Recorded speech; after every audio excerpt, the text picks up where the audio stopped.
Votre Excellence, Madame von der Leyen, Monsieur le Premier ministre, Monsieur le Président Fury, Mesdames et Messieurs les chefs de parti, Mesdames et Messieurs les parlementaires, chers invités, permettez-moi de vous souhaiter la bienvenue à cet événement extraordinaire. It's a day marked by firsts. First official visit by President von der Leyen to Canada, Her Excellency's first address to Canada's Parliament, and on the eve of International Women's Day, an address by the first woman President of the European Commission.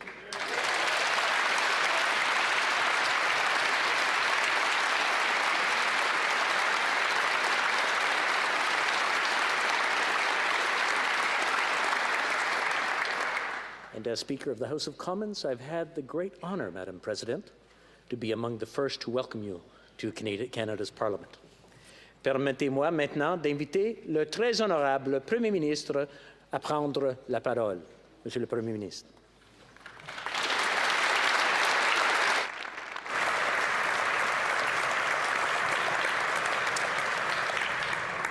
Monsieur le Président, parlementaires, chers amis, chers collègues, je vous remercie d'être présent ce soir pour ce moment tout particulier. It is my honor to welcome the President of the European Commission, Ursula von der Leyen, to address our Parliament. Almost a year ago, I addressed the European Parliament in Brussels, and it is our profound privilege to host you here at the seat of our government in Ottawa tonight. It is a testament to how deep and strong the bonds between Canada and Europe have become. En mars de l'année dernière, j'ai pris la parole devant le Parlement européen. C'était quelques semaines après le début de l'invasion de la Russie en Ukraine qui a ébranlé la stabilité internationale. Vladimir Poutine a apporté à l'Europe une guerre d'une ampleur inégalée depuis la fin de la Deuxième Guerre mondiale. Il pensait que le monde était divisé. Il pensait que son invasion affaiblirait l'Union européenne, l'OTAN et les liens entre les amis et alliés démocratiques du monde. Eh bien, un an plus tard, on voit clairement à quel point il se trompait. President von der Leyen, you are here as an inspirational leader who has been central to galvanizing support for Ukraine and its people, not only across Europe, but around the world. You are a defender of democracy, of freedom, and of peace. You are dedicated to helping the most vulnerable. You embody the values that we cherish as Canadians, and our government and all Canadians are proud to call you a friend. As the Speaker pointed out, tomorrow is International Women's Day. It bears pointing out that President von der Leyen is only the 6th woman to address Canadian Parliament like this, and the first woman elected to be President of the European Commission. She is one of many, many women around the world who have become the face of resistance to autocracy. Women like Belarusian opposition leader Svetlana Tsikhanouskaya, who just yesterday was sentenced in exile to 15 years in prison. Or the women of Iran, from schoolgirls to grandmothers, who took to the streets demanding to live their lives free of persecution and started a movement that has resonated around the world with the rallying cry of Zan, Zendegi, Azadi, women, life, liberty. And with women around the world facing threats to their right to choose, it is more important than ever that their voices ring loudly from every corner of society. Because when women have strong voices and hold positions of leadership, it makes our democracies stronger. The world is facing challenges, and we need strong, principled, and responsible leadership from people of all backgrounds. So thank you, Ursula, for not just being a strong example of that leadership, but also for putting forward policies, decisions, and solutions that are empowering important voices across Europe and around the world. Ensemble, on va bâtir un avenir meilleur et assurer la croissance d'économies résilientes et centrées sur le bien-être de tous les Canadiens et de tous les Européens. On va bâtir un avenir alimenté par une énergie propre et une croissance propre. Un avenir où les minéraux critiques du Canada sont à la base des technologies propres à travers le monde.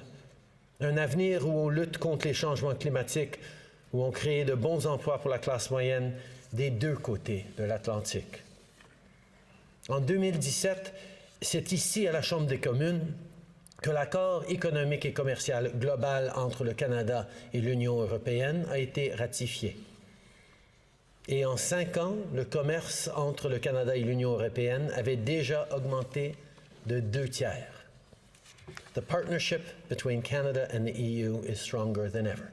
It is built on our shared belief in gender equality, in human rights, in international law, in a strong and growing middle class, and in growth that creates opportunities for everyone. Fundamentally, it is built on a belief in strong and lasting democratic institutions like the one we are in today. So without further delay, I am pleased and honored to welcome President von der Leyen for her joint address to Parliament.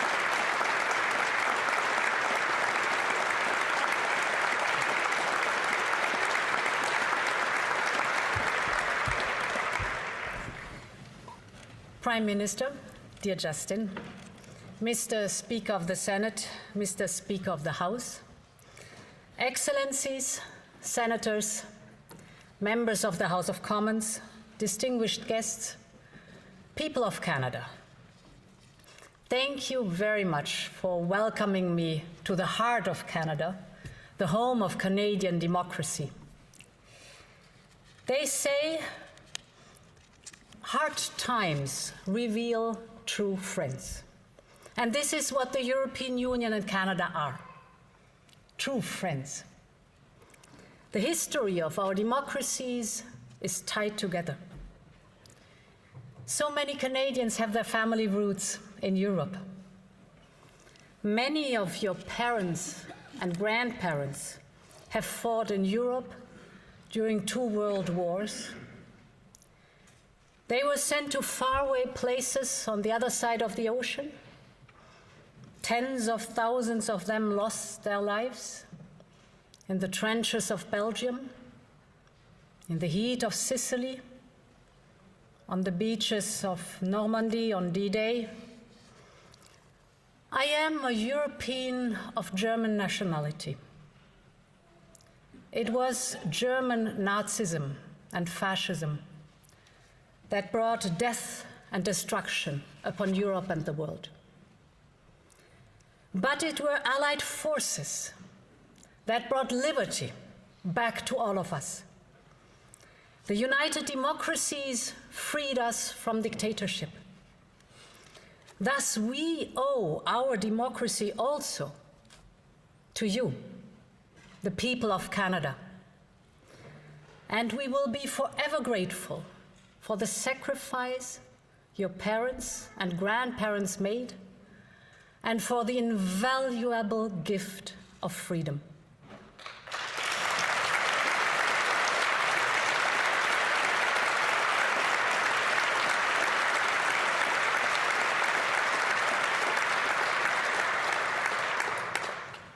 Today, almost 80 years after the end of World War II, the values of freedom and democracy are still a strong bridge between the two shores of the Atlantic. You, the people of Canada, have built this country as a community that is open to all, beyond ethnicity, language, or religion, a true community of values. And it is the same spirit that brings us Europeans together. 27 proud countries, 24 official languages, in one union, almost 500 million people, the European Union. Today we are a community of values, and together we are a community of destiny. The more painful it is that the very values that unite us are challenged today like never before. 1 year ago, Russia sent tanks, drones, and missiles over the borders and against a sovereign and peaceful country. Since then, countless lives have been shattered, countless families separated. Hundreds of thousands of young Ukrainians had to kiss their loved ones goodbye and left to the front to fight for freedom. Millions more had to leave not only their homes, but also their dreams behind. All of this because President Putin refuses to recognize their freedom and their independence. And this we can simply not accept.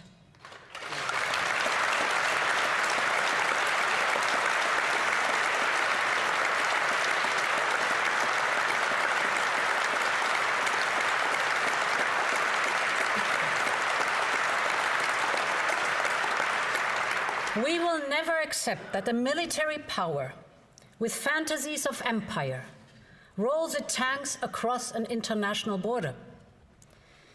We will never accept that Putin denies the very existence of Ukraine as a state and as a nation. We will never accept this threat to European security and to the very foundation of our international community. And I know that Canada's commitment is just as adamant as ours. Canada and the European Union will uphold the UN Charter. We will stand up for Ukraine to be the master of their own future. Nothing about Ukraine without Ukraine, and we will keep supporting Ukraine for as long as it takes.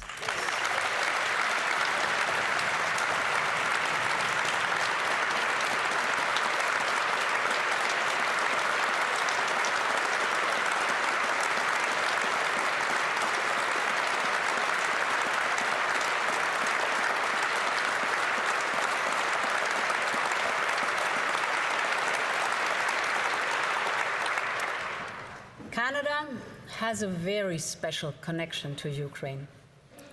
Many proud Canadians are also very proud of their Ukrainian heritage. And you understood the gravity of events in Ukraine before many others, including many Europeans. In 2014, Putin invaded Ukraine for the first time. Already back then, Canada decided to set up a training mission for the Ukrainian military. Operation Unifier has trained over 35,000 Ukrainian soldiers. And this has proven to be vital in the hours that followed the full-scale Russian invasion of last year. Putin believed that he would get Kyiv within 3 days. What a strategic mistake. Ukraine's resistance has stunned the world. That was primarily, of course, because of the courage of the Ukrainian people. But it was also, and crucially, because of the professionalism of the Ukrainian soldiers, many trained by Canada. And I cannot overstate this. Canada has saved Ukraine in the first days.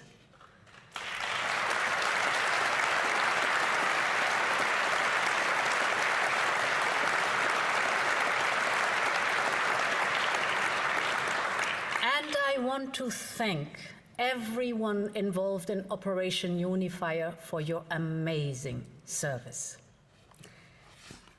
Canada's response to the war in Ukraine has gone above and beyond the call of duty. And I'm so grateful, dear Justin, for your constant close cooperation during this year. Everything we did for Ukraine, we did it together. Because we believe that Ukraine and the values that it strives for must prevail in this war.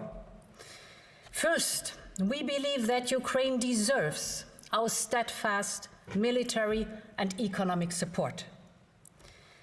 The support package that Europe has put together with almost 100 billion Canadian dollars is unprecedented in living memory.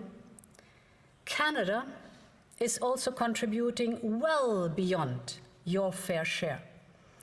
And now European military trainers are working side by side with Canadian trainers. Second, we believe that Russia must pay for its crime of aggression.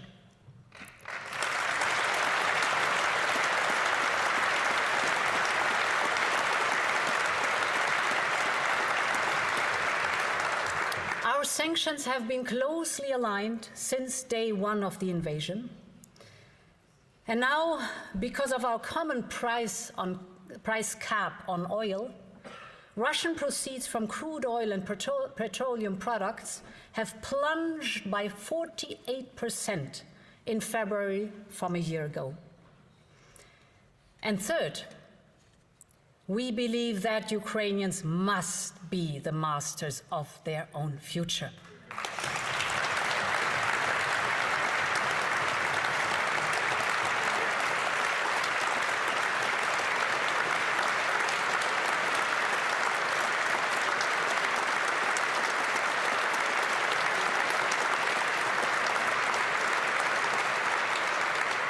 They have a right to choose their association, and Ukraine has made its choice. They want to be member of the European Union, but Putin wants to force Ukraine to be part of Russia. He has achieved exactly the opposite. Today, Ukraine is a candidate country to join the European Union, and Europe is leading the effort to help Ukraine rebuild their country. And Canada is a key partner for this, focusing not only on infrastructure, but also on healing the physical and mental wounds of Ukrainian victims. And we cannot ease their pain and suffering, but we can ease their healing. And I thank you for that. This is what it means that Europe and Canada are like-minded partners. We share the same purpose, the same belief, and this is true not only for our governments, but also for our people. Think about the way Canadians and Europeans welcomed Ukraine refugees. When Ukrainian refugees knocked on our door, Europeans and Canadians did not hesitate for one moment. And today, 4 million Ukrainians live and work inside our union.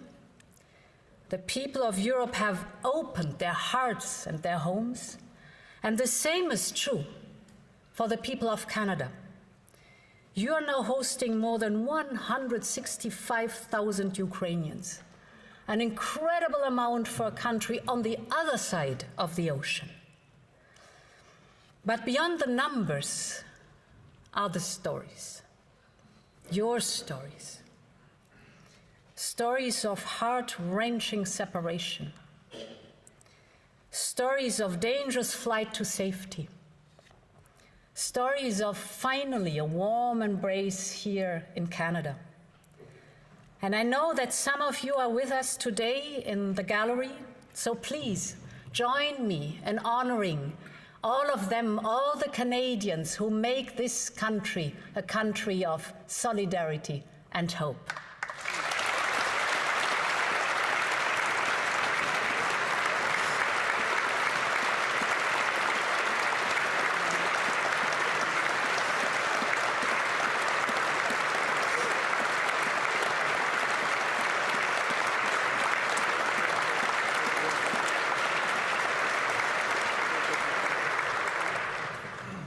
Mesdames et messieurs, la guerre a aussi rapproché le Canada et l'Europe pour une autre raison. Avant l'invasion, l'Europe était très dépendante du gaz russe. Et Poutine a essayé de nous faire chanter avec ça. La Russie a coupé le gaz à l'Europe de 80% en 8 mois. Et les prix de l'énergie en Europe sont montés en flèche. L'été dernier, nos factures d'énergie ont grimpé de 300%. Mais le chantage de Poutine a échoué. Nous avons remplacé le gaz russe manquant avec plus d'importations venant de fournisseurs fiables. Le Canada a joué un rôle important en augmentant sa production de GNL. Entre-temps, nous avons amélioré nos efficacités énergétiques en réduisant notre consommation de 20%, mais surtout, nous avons investi massivement dans les énergies renouvelables. Les énergies renouvelables, elles sont propres, elles sont produites sur place et elles nous offrent l'indépendance.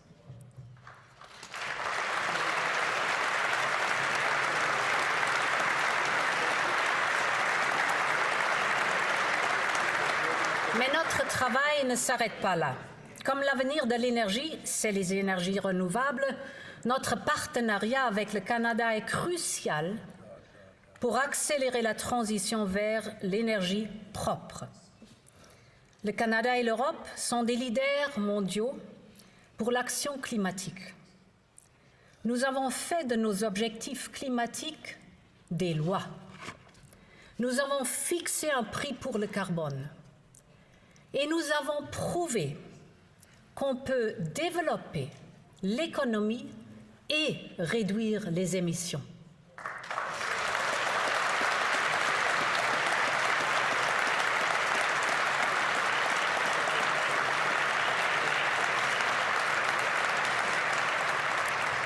Mais de nouveaux défis nous attendons. La course mondiale aux technologies propres a commencé. Il y a une concurrence croissante pour attirer les investissements et pour contrôler les maillons les plus importants des chaînes d'approvisionnement clés. Dans cet environnement plus compétitif, le Canada et l'Europe doivent jouer dans la même équipe. Les chaînes vitales ne doivent pas être contrôlées par les puissances autocratiques. Nous, Européens, nous avons appris cette leçon à nos dépens. Les démocraties doivent travailler ensemble pour écarter les risques. C'est une question de sécurité nationale, mais aussi de cohérence avec nos valeurs. Prenons les matières premières. Le Canada est un partenaire naturel pour nous, en raison de minéraux que vous exploitez, mais aussi de comment vous les exploitez. Nous, Européens, tenons au respect de l'environnement. Nous tenons aux droits des travailleurs. Nous voulons que les communautés locales et autochtones bénéficient de nos investissements. Et c'est exactement ce qui se passe au Canada.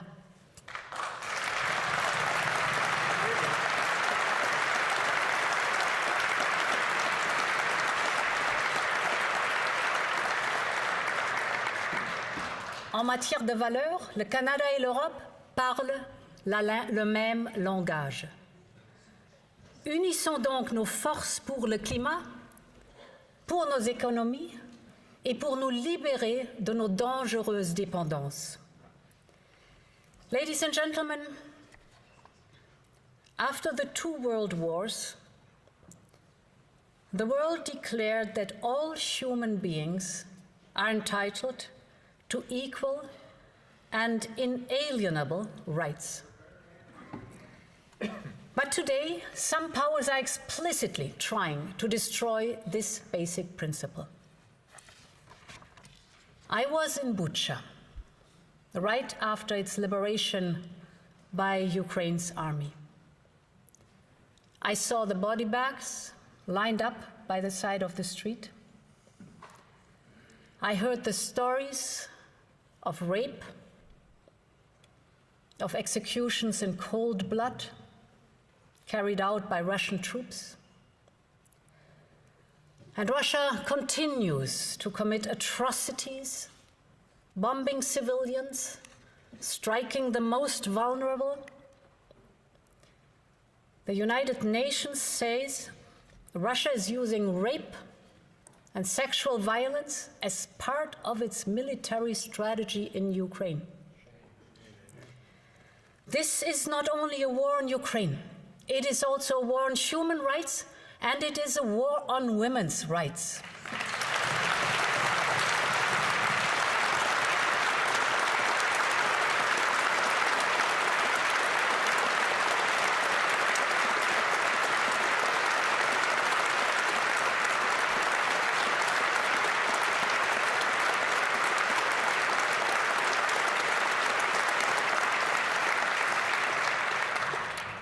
But Ukrainian women are fighting back.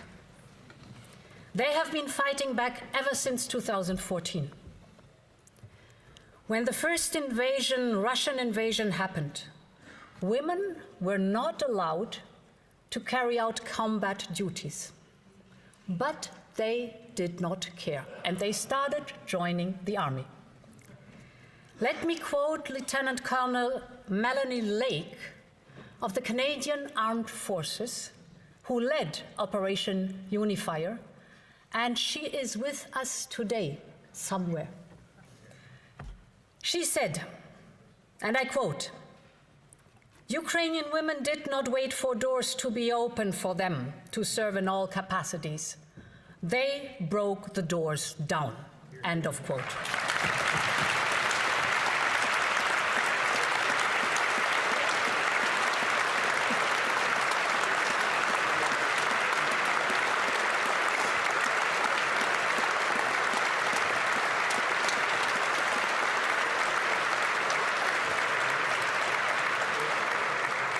These women also smashed a glass ceiling right over the head of the Russian invaders. Since the start of the war, the number of women serving in the military has more than doubled. And it's not just about women in the army. Millions of Ukrainian women are standing up for their children's future in freedom. One Ukrainian woman above all has become a global symbol. The First Lady of Ukraine, Olena Zelenska. She stayed in Kiev in the darkest hours. Together with her husband, she's emblematic of the courage of the Ukrainian people. I saw her in action on the global stage as an advocate for her people, especially those most vulnerable, an unbreakable force for good. These women are an inspiration for all of us, and I want to honor them on the eve of the International Women's Day.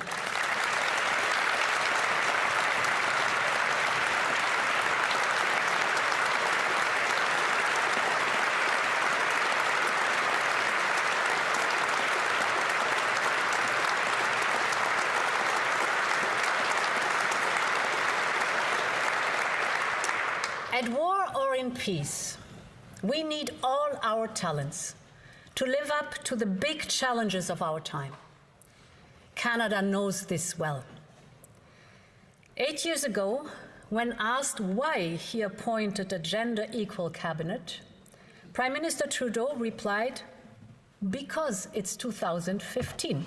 As simple as that." And I am proud to lead the first gender-balanced college in the history of the European Commission.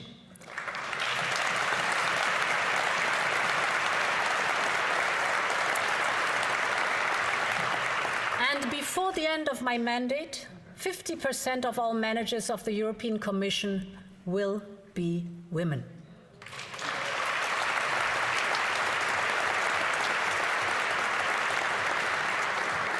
As in Canada, Europe knows that men and women bring different perspectives. Diversity leads to better decisions, better societies.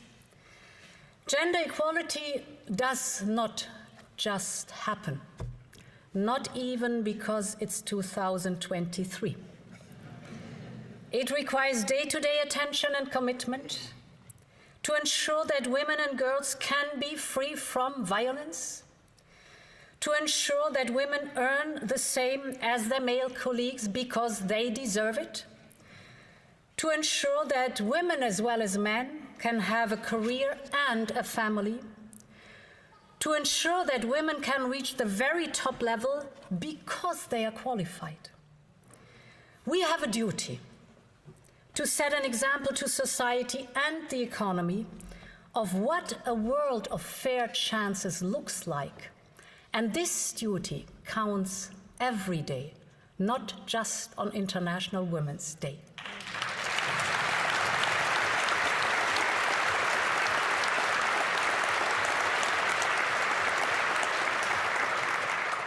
My dear friends in this august House, no democracy is perfect, but all democracies are perfectible.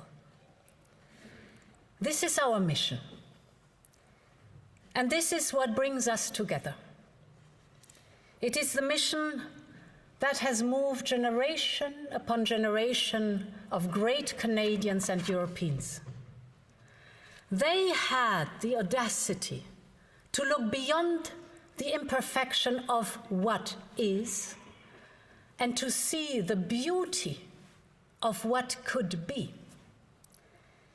The generation that brought Europe together after 2 world wars and after the fall of the Soviet Union, and the generations that made Canada the inclusive and welcoming country it is today. A country that is proud of its heritage and open to the future. The home of Indigenous people as well as newcomers. A place of traditions and innovation, where it does not matter who you are, how you pray, and who you love.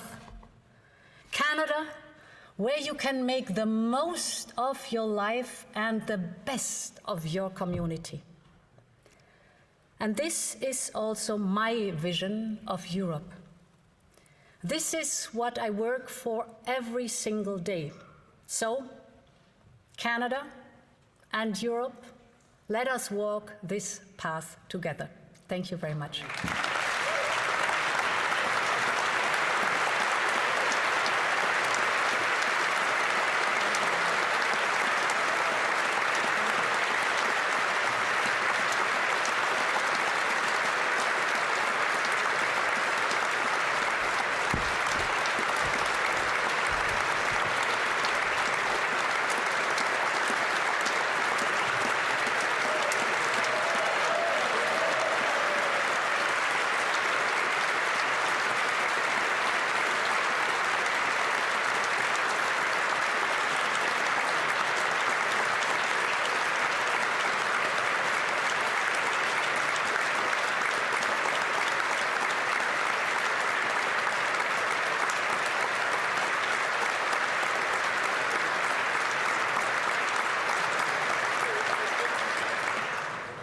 Merci, Madame la Présidente. Now I invite the Honourable George Fury, Speaker of the Senate, to say a few words.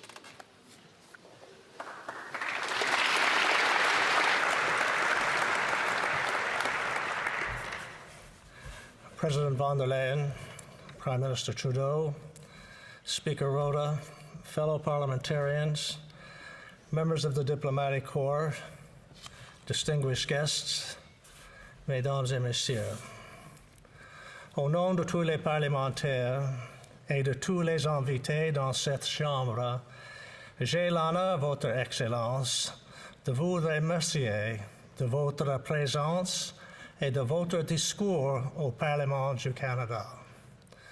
Vos paroles ont exprimé clairement que vous êtes un grand ami du Canada.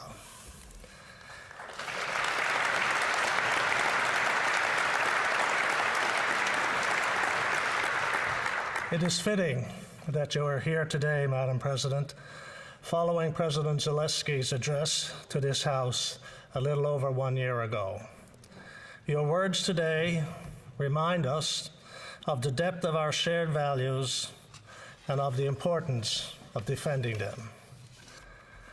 With war tragically having returned to Europe following Russia's barbaric and illegal invasion of Ukraine, protecting the values of freedom, democracy, and the rule of law is now more important than ever. They are the values that we must never take for granted. They are the values that Ukrainians have found themselves fighting for each and every day.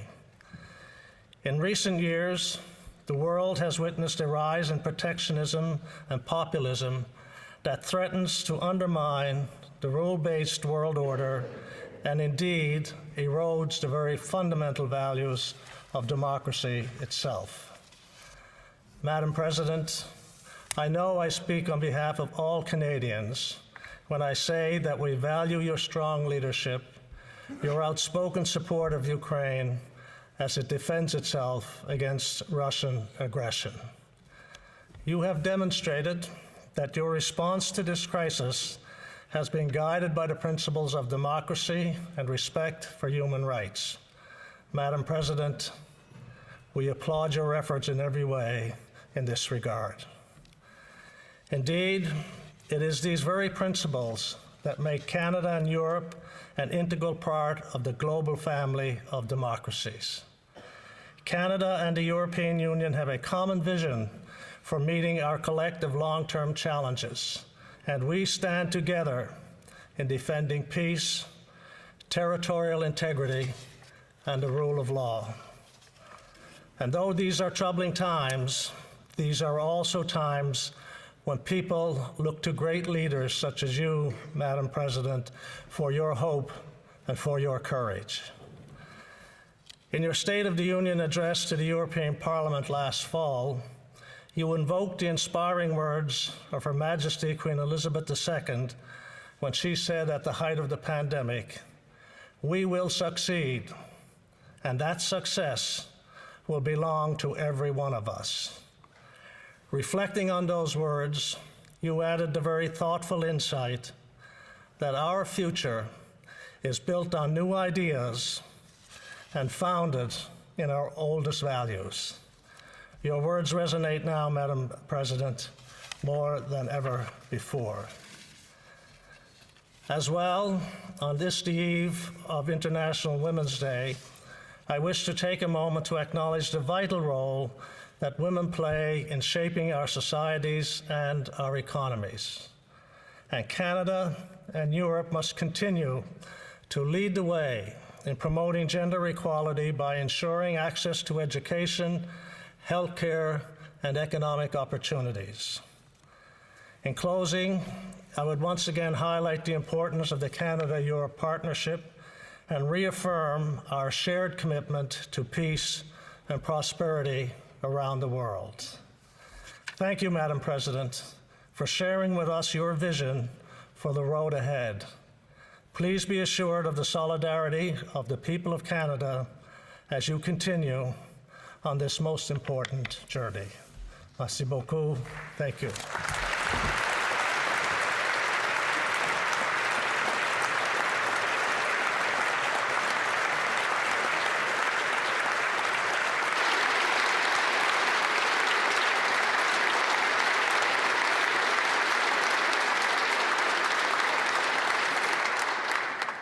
Merci, Monsieur le Président.